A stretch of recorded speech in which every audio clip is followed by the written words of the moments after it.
நான் இந்த கோயிலுக்கு நீங்கள் எப்போ இருந்து வாங்க உங்களுக்கு விவரம் நீங்கள் எப்போ இருந்து? ஐயா எனக்கு இப்போ 60 வயசு ஆக போகுது. 60 வயசுலேருந்து அதுக்கு முன்னாடி எனக்கு ஒரு 5 வயசுலேருந்து இந்த கோயில் நல்லா தெரியும். ரொம்ப சிறப்பான கோயில். வச்ச கோரிக்கை மாறாது.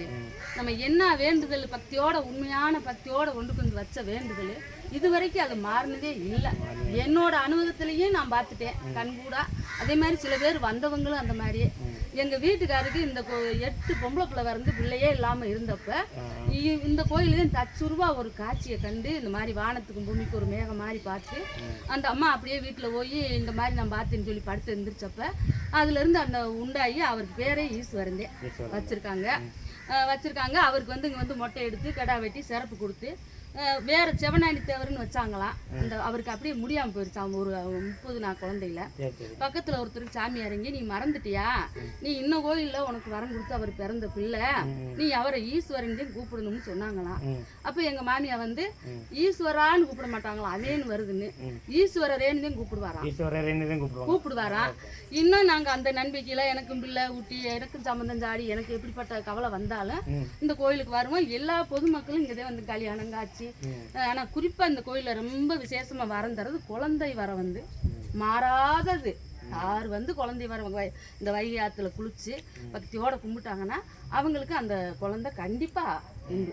என்னோட அனுபவத்தில் கோயில் பழங்காலத்து கோயில், மன்னர் காலத்தில் கட்டின கோயில். வீரவண்டி மாரியம்மன் கோயில் வந்து அந்த கோயில் கட்டின மன்னர்கள் இந்த கோயிலையும் கட்டினாங்களாம். அந்த அதை வந்து சொல்கிறாங்க. இந்த கோயில் வந்து ஈஸ்வரன் கோயில்னு சக்தியோட கன்னிமாரு முருகர் பல கோயிலுங்க. இப்போ எனக்கு பிரதோஷம் தெரிஞ்சவன் 2001 எனக்கு பிரதோஷம்னு ஒரு டிவி மூலியமாக தெரிஞ்சுக்கிட்டு நம்ம கோயில் போய் பார்ப்போம் அது நடக்குதான்னு வந்தேன். நான் வாரேன். ஒரு 10 பேர் நின்று பிரதோஷம் பண்ணாங்க. அன்னையிலேருந்து என்னால் முடியாத அன்னைக்கு நான் இருந்தாத்தே முடிஞ்ச அன்னைக்கெல்லாம் நான் வந்துடுவான். இந்த கோயிலில் வந்து சிறப்பு அம்சம்லாம் எப்போம்மா? சிறப்பு அம்சம் வந்து 2003 இது சிறப்பாயிடுச்சு. சங்க அபிஷேகம் ஒரு கடமை கொண்டுக்காரங்க வந்து சங்க அபிஷேகம் பண்ணி காம்பவுண்டு சவர் கட்டி அது 2003 சங்க அபிஷேகம் சிறப்பாக வச்சு சிவலிங்கத்துக்கு ஒரு பெரிய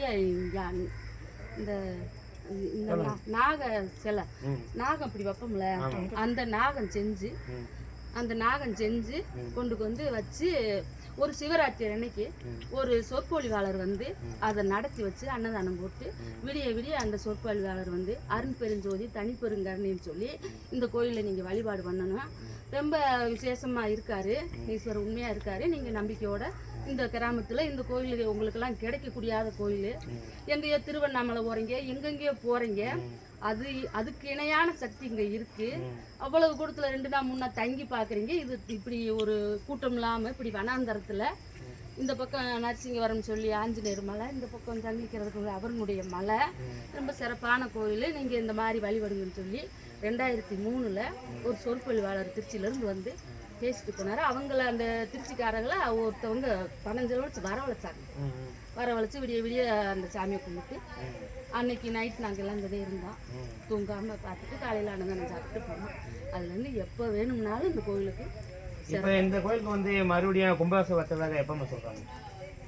கும்பாபிஷேகம் இப்போ தான் அந்த அதில் போட்டிருக்கல 2000 இப்போதான் 2-3 வருஷம் ஆகுது. 2-3 வருஷம் பெரிய கும்பாபிஷேகம் வச்சாங்க. இதுக்கு முன்னாடி இந்த கோயில் வந்து எப்படி இருந்தது? மன்னர் காலத்தில் கட்டினது. இந்த ஆற்று வெள்ளத்தாலையும் வெள்ளக்கார இதனாலையும் அது செதம் அடைஞ்சு ஒரு 4 கால் மண்டபம் கல் கட்டடம் மட்டும்தான் இருக்கும். சிலை வந்து அதனுடைய செவலை வந்து எத்தனையோ அடியில் ரொம்ப ஆட்கள் வச்சுருந்துட்டாங்க. அது உடஞ்சி விழுந்து இருந்துச்சு. அதெல்லாம் அவங்க பொத்தி பூசி ஒரு அளவான ரூம்பு கட்டி அதுலதான் வழிபாடு நடந்துச்சு. அதுக்கப்புறம் ஒரு நாளெல்லாம் அதெல்லாம் நான் டிவியில் சொல்கிறது எனக்கு கொஞ்சம் ஒரு நாள் நானே அந்த காட்சியை பார்த்தேன். நானும் எங்கள் வீட்டுக்காரன் பிரதோஷத்துக்கு எனக்கு வெளில நான் வர முடியலை. அப்போ அந்த டிவியில் சொன்னாங்க ராத்திரி 12 மணி வரைக்கும் அந்த பிரதோஷத்தினுடைய ஒரு திதி இருக்குது, அதனால நீங்கள் அந்த டயத்துக்கிட்டே போகணும்ல, கொஞ்சம் லேட்டாக கூட போகலான்னு சொன்னாங்க. நாங்கள் வரும்போது மணி 8 ஆயிடுச்சு. அப்பெல்லாம் இப்படி கேட்டு இதெல்லாம் இல்லை ஆற்றுல தண்ணி இல்லை, அத்தி போன காலம். நாங்கள் 2 பேர் வந்தோம். வந்து பிரதோஷத்தை கும்பிட்டு எப்போ வேணாலும் வந்துக்கலாம். அந்த மாதிரி அடப்பு துறப்பில்லாத காலம். நாங்கள் வந்து இப்படி சுற்றி வர எங்கள் வீட்டுக்காரர் முன்னால் போகிறாரு, நான் பின்னால் போகிறேன். திடுதுப்புன்னு ஒரு சத்தம் கேட்டுச்சு. என்னடா சத்தம் கேட்குது, யாரோ விழுந்தது மாதிரி கேட்குதே அப்படின்னு சொல்லி திரும்பி பார்த்து ஒருத்தருமே இல்லை. அப்படியே நாங்கள் மனசில் வச்சு சாமி கும்பிட்டு வீட்டுக்கு போயிட்டோம். அதே மாதிரி விடியக்கத்துல எங்க வீட்டுக்காரே பைக்கில் ஆக்சிடென்ட் ஆகி விழுந்து அந்த மாதிரி வந்துட்டாரு. அப்போ எனக்கு பயங்கயம்லாம் இல்லை. அப்போ எனக்கு அந்த அந்த முன்னாடி நடக்கிறத அன்னைக்கு அந்த ராத்திரி 11 மணிக்கு அந்த காட்சியை நான் பார்த்தேன். அதுக்கு முன்னாடி ஈஸ்வரன் உங்களுக்கு தகவல் சொல்லிட்டாரு, எப்படி இப்படி நடக்கும், கவலைப்படாத, பெருசா நடக்காதுன்னு சொன்னது மாதிரி ஒரு என் மனசுல ஒரு இது. அந்த மாதிரி அதை பார்த்தா ஆனால் இந்த கோயில் எல்லா கோயிலும் சிறப்புதேன் இல்லை. ஆனால் இது தனிப்பட்ட முறையில் இந்த வனாந்தரத்துக்கு வந்து போனாலே ஒரு மோட்சம் புண்ணியம். ஒரு முறை வந்தாலும் போது அவ்வளவு ஒரு புனிதமான இடம், சுத்தமான காற்று, இயற்கை சூழ்நிலை, எந்த ஒரு வாசனையும் எந்த ஒரு கெட்ட சூழலோ உலக சத்தம் கூட கேட்காத இடம். அவ்வளவு ஒரு பிரியமானவர். அவருக்கு பேர் உண்மையான பேர் ஈஸ்வரங்க. ஆனால் இப்போ வந்து இந்த கோயில் கும்பாபிஷேகம் வச்ச பிறகு இந்த மாதிரி சொக்கநாதர் அம்மா மீனாட்சி அம்மான்னு வச்சுருக்காங்க. ஆனால் இந்த அம்மா இவர் வந்து ரொம்ப ரொம்ப விசேஷமாக இருந்திருக்காரு. அவர் வாழ்ந்த காலத்தில், மன்னர் காலத்தில் அவர் ரொம்ப பெருமையாக வாழ்ந்திருக்காரு. இந்த இடத்துல மேலே சங்கிலிக்காரர்னு சொல்லி அந்த சங்கிலியெல்லாம் இன்னும் இருக்காது. சங்கிலி உண்மையிலேயே இப்படி வளைய மாதிரி கட்டி அந்த சங்கிலி வளைய இன்னும் போனாலும் பார்க்கலாம். ஒரு சின்ன சொனை, அந்த சொனையில் அந்த சங்கிலி கட்டி இருக்கு. நம்ம இப்படி பிடிச்சி இழுக்கலாம் வைக்கலாம். இன்னும் அது அப்படி எந்த மாவட்டத்தில்? இந்த தேனி மாவட்டத்தில் இந்த மலையில் அந்த மலையில் திருவண்ணாமலை தீவிரத்திற்கு இங்கேயும் தீ ஏற்றுவாங்க. அந்த திருவண்ணாமலை திருவேத்திரனுக்கு இங்கேயும் போய் மேலே இப்போ இந்த 3 வருஷமா கும்பாபிஷேகம் நடந்த பிறகு இந்த தீவிர திருவிழாவை நடத்துகிறாங்க. இந்த கோயில் வந்து கடம் உண்டு பக்கத்துல இன்னொரு பேர் நரசிங்காபுரம். நரசிங்காபுரம் பழங்காலத்துல இருந்திருக்கு. இந்த கோயில் வந்து நரசிங்காபுரம் இந்த ஏரியா ஊரா இருந்திருக்கு. அப்ப நரசிங்கவரம் இந்த ஊருக்கு பேர் இருந்திருக்கு. அடிக்கட்டுல அவங்க பாத்துருக்காங்க கல்வெட்டுல அந்த மேல. அதான் நம்ம கேள்விப்பட்டோங்க. அது சொன்னாங்க நரசிங்காபுரம்னு சொன்னாங்க. நரசிங்காபுரம் அந்த காலத்துல இருந்திருக்கு. இது ஊரான இருந்திருக்கு. மேல இன்னும் நீங்க போய் பாத்தீங்கன்னா அந்த இடத்த பாக்கலாம். எந்த இடம்? இந்த இதுக்கு நேரம் அந்த தெரு ஒரு தனக்கு மரம் இருக்குல்ல, அதை போஸ்ட் பண்ணுங்க. இந்த தென்னை மரம் இங்க பாருங்க. தென்னை மரத்துக்கு வாங்க காமிக்கிறேன். தென்னை மரத்துக்கு வடக்காங்க எங்கடமா அந்த இது பாருங்க. ஒரு தனக்கு மரம் இந்த நேரம் பாருங்க. அங்கட்டு பாருங்க. இந்த இது பாருங்க. இந்த இடத்துல இருந்துச்சுவாங்க. அந்த இது பாருங்க. இந்த தனக்கு மரத்துக்கடியில இன்னும் அந்த கட்டடங்க, அந்த அந்த அந்த கல்லு, அந்த அந்த காலத்து செங்கல், அந்த காலத்து செங்கல்,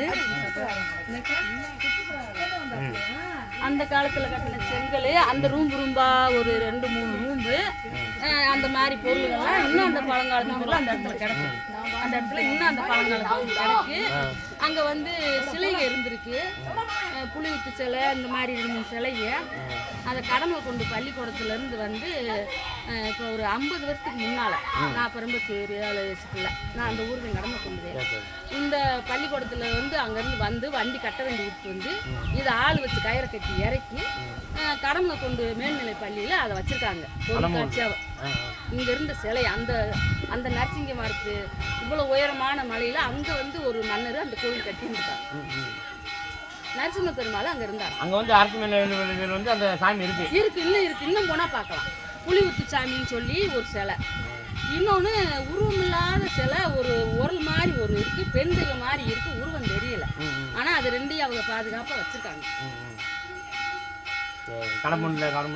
கவர்மெண்ட்டுக்குள்ள அந்த காட்டுப்பீட்டிலேருந்து உள்ளே போனால் பெரிய மேல்நிலை பள்ளியில் இருக்குது. 10வது விநாயகர் சிலைக்கு நீங்கள் விநாயகர் சிலை வந்து முன்னாடி இப்போ கட்டினது, இப்போ உள்ள கோயில். இவங்க தூக்கிட்டு போய் வச்சிருக்கிறது 10வது பள்ளிக்கூடத்தில் அந்த வெரண்டாவில் தெற்கு பக்கம் வெரண்டாவில் போய் அவங்களை கேட்டால் சொல்லுவாங்க. புலிவுத்து சாமின்னு ஒன்றும் இந்த மாதிரி அந்த அந்த உள்ள காலத்தில் இதை பொருள் காட்சி மாதிரி அவங்க அழகாக கொண்டு வச்சுருக்காங்க. நாங்கள் ஆடு மாடு மேய்க்க போனால் அந்த கல்லுகளை பார்ப்போம், விளையாடுவோம். அந்த கல்லை கூட நான் ஒன்று வீட்டுக்கு ஆசை எடுத்துகிட்டு வந்து இன்னும் வச்சுருக்கேன். சப்பையா இப்படி அழகான கல், தட்டுனாலும் உடையாது, அவ்வளவு கெட்டியா. அந்த காலத்தில் பொருளாதாரம் இந்த மாதிரி நவீனங்கள்லாம் இல்லாத காலத்திலே மனிதர்கள் அவ்வளோ ஒரு இதாக செஞ்சுருக்காங்க. நான் வந்து போனாலும் அந்த சாமி காட்டிலே அந்த சிலையை செஞ்சவங்களையும் அந்த கட்டடத்தை கட்டினவங்களுக்கு இன்னுமே நான் விரும்பி கும்பிடுவேன். எந்த கோயிலுக்கு போனாலும் நான் அதை விரும்புவேன். இவ்வளவு அழகாக செஞ்சுருக்காங்களே, அவங்க தான் தெய்வம்னு நான் விரும்பி கும்பிடுவேன். உங்களுக்கு இந்த இதில் எத்தனை பேர் சின்ன பிள்ளையிலேருந்து பார்த்துருக்கீங்க? எங்களுக்கு இங்கே பக்கத்தில் தோட்டம். நாங்கள் என்ன விவசாயம் பண்ண போனாலும் இங்கே சாமி வீட்டுக்கு தான் போவோம். எங்கள் பிள்ளை குட்டிகளுக்கு ஒரு மட்டை இருந்தாலும் இங்கே வருவோம். என்ன நல்ல காரியம் பண்ணாலும் இது வந்து சந்திச்சுட்டே நாங்கள் அங்கே போய் வீட்டில் அந்த காரியம் ஹாய் காய்ஸ், இது வந்து பார்த்தீங்கன்னா உங்கள் அபிமான புகழ் உங்களது கோபிநாத் வடிவேல் என்ற சேனல், யூடியூப் சேனல். இது வந்து பார்த்தீங்கன்னா இந்த கோயிலுக்குள்ள போகிறதுக்கு முன்னாடி இந்த ஆற்று வந்து எப்படி வருது, எங்கேருந்து வருது அப்படின்னு ஒரு வீடியோ போட்டோம்னா வாங்க.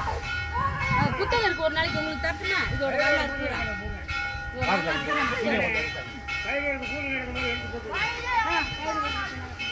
கொஞ்சம் வீடியோ மட்டும் எங்கேருந்து வருதுன்னு பாருங்க. இங்கேருந்து பார்த்தீங்கன்னா அந்த வரலாறுலேருந்து அங்கிட்டிருந்து வெளியே அரசுலேருந்து வருது, பூரமே ஆறுது. வாங்க ஃபஸ்ட் கோயிலுக்கு போய் சுற்றி பார்ப்போம்.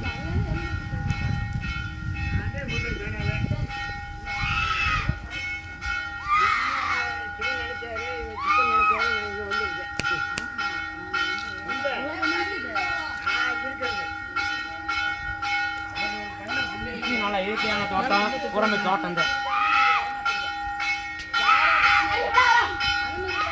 இன்னைக்கு வந்து பொங்கல் வச்சு நல்லா இன்னைக்கு ஒரு அபிமான ஒரு நிகழ்ச்சி ஒரு நாள் கூட நினைக்கலாம். எப்பயுமே வந்து பார்த்தீங்கன்னா இது வந்து கிடா வெட்டுறதோ இல்லாட்டினா பொங்கல் வைக்கிறதோ இது வந்து ஒரு மிக சிறந்த கோயிலாக வழங்கப்படுகிறது.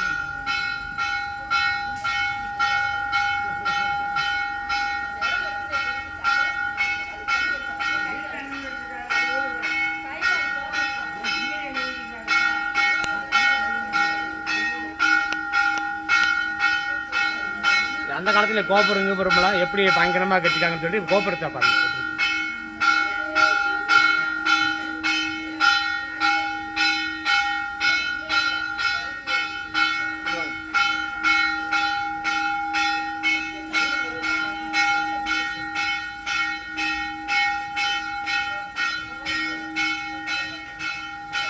எப்படி பக்கத்துலேயே நல்லா அருமையான தோட்டம், நல்லா கிளினிக்காக இருக்குது, நல்லா பார்க்குறதுக்கு இயற்கையாக இருக்கும். அதில் தென்னம்பரமும் பயங்கரமான ஒரு இது இருக்குது.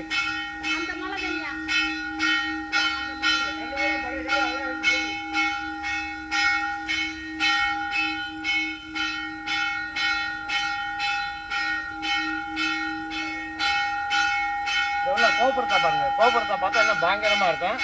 வாங்க ஒரு நிமிஷம்.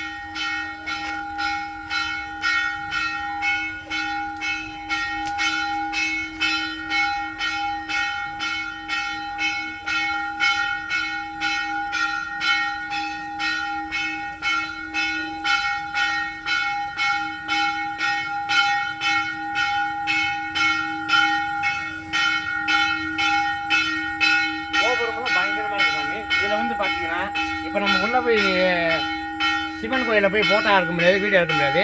அவங்ககிட்ட வந்து பர்மிஷன் கேட்டு எடுக்கணும்னு ஊர் பக்கம் சொன்னாங்க. அதனால் நான் வந்து பார்த்தீங்கன்னா சரி உள்ளே போகணும், அதனால் வெளியே மட்டும் சுற்றி பார்ப்போம் அப்படின்னு சொல்லிக்காண்டி உங்களுக்கு சேனல் ஓப்பன் பண்ணி போட்டிருக்கேன்.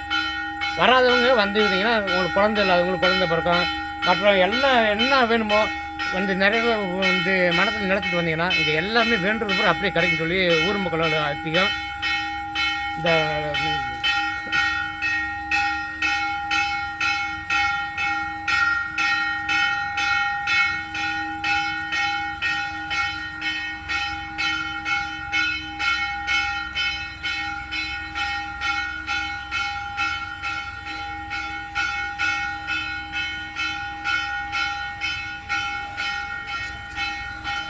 எல்லாம் எப்படி சிறப்பாக இருக்கும், பயங்கரமாக இருக்கும். என்ன வேணுமோ இதா அந்த சிலையை பாருங்கள். பார்வதி சிவனை ஒன்றாக அமைக்கப்பட்டது ஒரு சிலைனா நம்ம கடம்பண்டுக்குள்ளேயே அமைஞ்சிருக்கோம். நம்ம சிவன் கோயில் ஒன்று மட்டும்தான் இப்படி எல்லா சிலையும் அழுது நல்லா கரெக்டாக எப்படி ஃபோக்கஸ் பண்ணி எப்படி கட்டிக்காங்க பார்த்தீங்களா. நல்லா உடம்பே பார்த்தோன்னே பக்கத்தில் பார்த்தாலே உடம்புல புல் வைக்குது அப்படியே.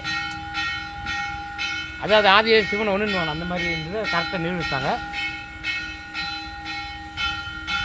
மீண்டும் அடுத்த வீடியோவில் உங்களை சந்திப்பது மிக மகிழ்ச்சி.